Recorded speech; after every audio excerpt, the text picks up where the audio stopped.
The crispy part of this salad, like the lost city of Atlantis or my motivation to hit the gym, we're all still searching for it. Don't get me wrong. This is a tasty salad, and it's easy to make. Let's go. We're going to be using Gordon Ramsay's Bread Street Kitchen Cookbook. The recipe is crispy duck salad, and we'll see about that. The stages for today's recipe are roast duck, make dressing, make duck sauce, clean and cut vegetables, toast sesame seeds, pull cooked duck and mix, plate, garnish, and enjoy.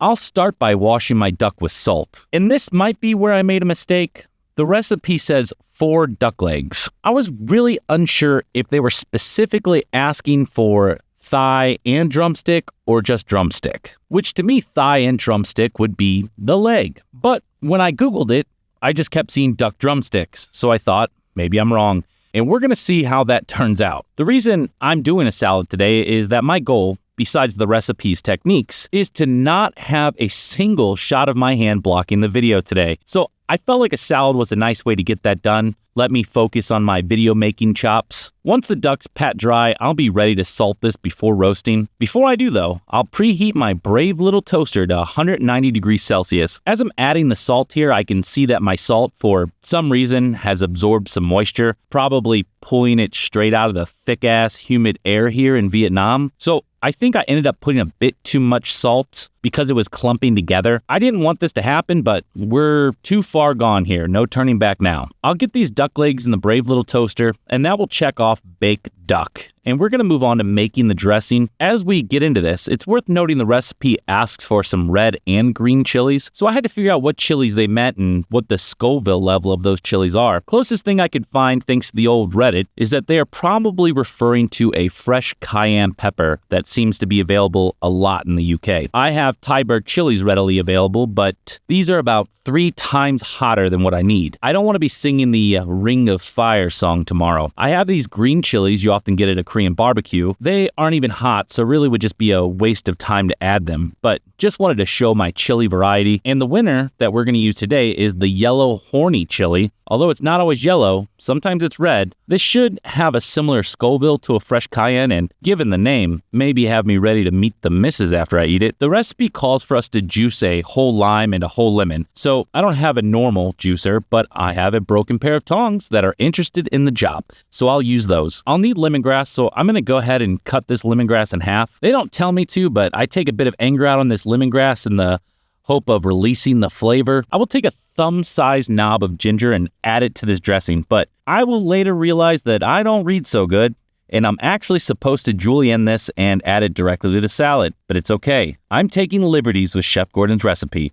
I'm the chef now. So lastly, I'll chop this red chili in half, trying to be careful not to get it on my skin. I've had an allergic reaction to chili on my skin one time, and I'm not looking to visit the ER today. How's that challenge of not getting my hand in the way of the shot going? I have these ingredients all ready to mix together, but I'll need a little jar that I can shake up. Luckily, I found this random jar in my cabinet. I don't know who drank this or when they did, but it looks like a perfect little jar for our dressing. To the jar, I'll add the cut chili. Oh, can't get it in there. I'm familiar with this situation. The lemongrass halves, then the ginger that doesn't belong in here. I'll strain the lemon and lime juice and add those into the jar. 1 tablespoon of dark soy sauce added right into the jar. And 3 tablespoons of the cheapest extra virgin olive oil money can buy. And time to shake. I'll give this a good shake. I've never done this before, but I'm looking like a pro. Next, I'll spin the duck around because I suspect my brave little toaster doesn't cook evenly. Please don't judge the interior, it's just a rental, and I'm afraid if I clean this thing, it will just fall apart. With the dressing finished, we are on to the next stage, which will be our sauce for the duck legs. I'll need 1 large orange, but instead I'll use 2 oranges of completely different varieties and put the juicing tongs back to work. Next, I'll need 160 grams of Vietnam's best ketchup, which seems like a lot of ketchup to me, but I have an open mind and trust Chef Ramsay. And 40 grams of runny honey. This looks more like walking honey, but it should do the trick. I'm really loving this out of the frame shot, just really showing off my videography skills here. I'm gonna get better, I swear. Just subscribe to the channel, you'll see. To the duck sauce, I'm gonna add 40 milliliters of soy sauce. I'll also add 40 milliliters of sesame oil, whisking all of this together, and then I'll give it a taste. and I'm actually pretty impressed. It's sweet, salty, with a bit of tang. I had my doubts about this ketchup in the sauce, but those doubts have been taken out back and put down. I'll place this off to the side with our jar of dressing, and I'm moving right along to prep the vegetables for this salad. The first thing I'll do is prepare my watercress. As a cook, I didn't work with watercress a lot, if ever. And in Vietnam, I only use the small one to make soups or add directly into my rice porridge, so a bit of new territory for me here. I see the stems on the watercress are thick, so I'm going to separate the little branches off the main stems until I get 100 grams of watercress. And if you haven't spent a lot of time eating cucumber and watercress sandwiches on white bread with the crust cut off at your local tea room, the flavor is similar to arugula. It has a bit of a peppery bite to it, and you can easily substitute one for the other if you can't find watercress. The recipe calls for about 10 radishes. I only have 8, so we will make do. I'll take this chunky radish boy here and cut him in half. He eats enough for 2, like myself. I could use the knife work practice, but I'm going to be lazy here and use my Japanese mandolin. I haven't used it in a while. I think she's lonely and probably a bit dull, but that's okay. I still love her. Anyway, time for Japanese radish, aka a daikon, which actually sounds like the name of a car. I'll need 1/3 of the daikon so I can place the other 2/3 in my refrigerator until enough time has gone by and I can justify throwing it away. The daikon will need to be julienned, which is a fun little bit of knife work here. It's a beautiful vegetable to cut, so I'm enjoying this part a lot. I have some very nice coriander I need to pick. I know some people think it tastes like soap. Not for me though, I really enjoy it. I lucked out with the coriander taste gene. If you don't like it, I'm sure you can just leave it out. I'll need just a handful of these.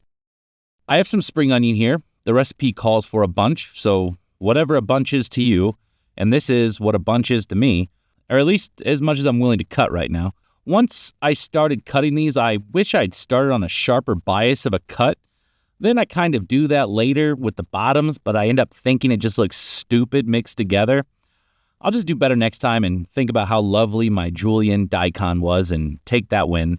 Get this ugly ass piece out of here. Next, I'll need to julienne about half of a chili. I have my hand prophylactic on, which fits beautifully, as you can see. It makes it super easy, not frustrating at all, to make these small julienne cuts with these chilies. No problem. Now that I have the devil's vegetable cut and we are finished with our vegetable prep and on to the next step, it's time to toast some sesame seeds. I'll take my most beautiful, not scratched up at all pan and throw it on super low heat. I'll add 1 tablespoon of black sesame seeds and 1 tablespoon of white sesame seeds. I'll keep these moving once the pan starts to heat up. When I can see a bit of color on those white sesame seeds, I'm just going to pull this off and I'll continue to let those toast a bit more as the pan cools down. And that step was super fast. And now it's time to pull my duck meat out of the brave little toaster. This duck doesn't really have that golden color I was expecting.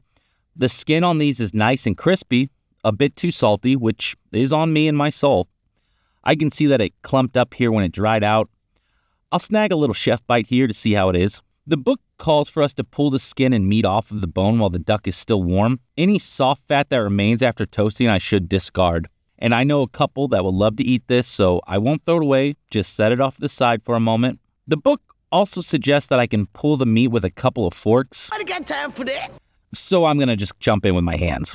Once this is all pulled apart, I'm going to give out some treats to my local hairy fan club. And now it's time for me to add the sauce to my pulled duck. With my hand, apparently. I don't know why I didn't grab a spatula or a spoon, but at this moment, when I add the sauce, I realize now that when the recipe calls for 4 duck legs, it is actually referring to the thigh and drumstick and not just the drumstick, because this is way too much sauce for the amount of meat and skin I have. With that being said, though, when I add this sauce to the duck skin, I just don't see how it's going to stay crispy. I don't know. And this is where I say, WTF, Gordon. Did I botch this, or was this recipe written like shit? Honestly, I know that I added double the amount of sauce to the amount of duck I had, so that's an issue for sure, and that's on me. But we got to keep moving on, and this step is done, and we're going to get on with the plating and eating. I'm ready to go to Flavor Town, but from the looks of this duck, we aren't going to be going to Crispville today. In my mixing bowl, I'll add the watercress, daikon, radishes, and chili. Time to shake up that dressing and add a little bit here, making sure I don't pour any of those aromatics into the salad. Give this a toss with my hand again. I really need to grab some gloves or a new pair of tongs. I have a huge plate here to plate up on. I really need to get a smaller plate. Adding the tossed and dressed watercress mix onto the plate. No. Don't put the salad in the middle of the plate, off center. That's good. Next, I'll add my crispy duck, which this is just turned into a pulled pork barbecue salad, but with duck. I'll garnish with the coriander, green onion, and sesame seeds. I do love how those sesame seeds contrast with the duck sauce. I don't like how the radish doesn't pop since it's covered in the dressings, so I just add 3 more to the plate to give the looks a little bit more umph. And in all honesty, this does look good. If it didn't have the word crispy in the salad's name, there would be no disappointment. The duck does have a bit too much of that sauce on it, so you miss a bit of the duck flavor. I'll let Miss Jiao try some. If she likes it, you know it's good. She's a tough cookie when it comes to good food. And she really likes it. She can't even open her eyes. It's so good. I do try to redeem this a bit and pull some of that sauce off the duck and make another plate for me to eat. And I take my bandana off here so that there aren't any bald deniers in the audience. This salad is packed with a lot of flavor. The sweetness of the duck sauce pairs well with the dressing, and the radishes and watercress gives a nice pop and bite to cut through the other flavors. This salad is worth making. And if you figure out how to make that duck skin stay crispy, hit me up in the comments. And this is a fun learning journey, a passion project for me, and I want to hear what you guys have to say and hope that maybe some of you come along for the ride. Try out some of the recipes I'm trying as well. See what we learn together.